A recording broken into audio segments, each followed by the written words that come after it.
It was a very short retirement, but the old Purdue Pete is back on campus. News Channel 18's Tiffany Dismore has continuing coverage tonight. Tiffany?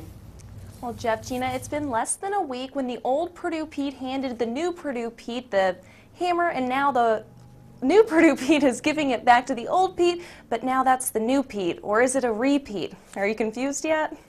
The new plush Pete is now the old Pete, and the old traditional Pete has taken back his title. We listened to what the fans had to say. Even Pete himself was getting grief over his makeover. Jim Milinarski is one of the Petes. Asking me, so what do you think about this? Or people saying, man, that looks horrible. There are some options for the not-so-popular prototype plush Pete. We would auction off just more for fun and maybe to help pay for the new heads that we'll have to make. Athletic Director Morgan Burke says the intent wasn't to change Pete's look. You introduce something like this, and people jump to conclusions, or they're not sure, or we don't communicate it well, whatever the case may be.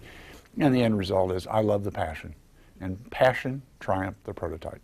Pete's makeover came 6 months after the university unveiled its Makers All campaign homecoming weekend of football season. Many students say they weren't on board with that either. Veering it off towards we are makers, I wasn't really a fan, to be honest. Hundreds of thousands they spent on that, and I don't see the point of it at all. But some students do. I like it fits us very well. The university used outside sources with Pete and Makers All. There's a reason that those companies exist, and I think when you're talking about a major overhaul, which certainly Makers All was, and you know, Pete obviously was as well, you want to get an outsider's perspective. Either way, Pete is just happy to be around. It'd be no different if they stuck with the old suit. I still would have been, you know, the same old Pete. But now that we have this head, I can truly appreciate it more even. Well, Burke says now the university will continue to make Pete's head just as it has since 1989. Tiffany Dismore, News Channel 18.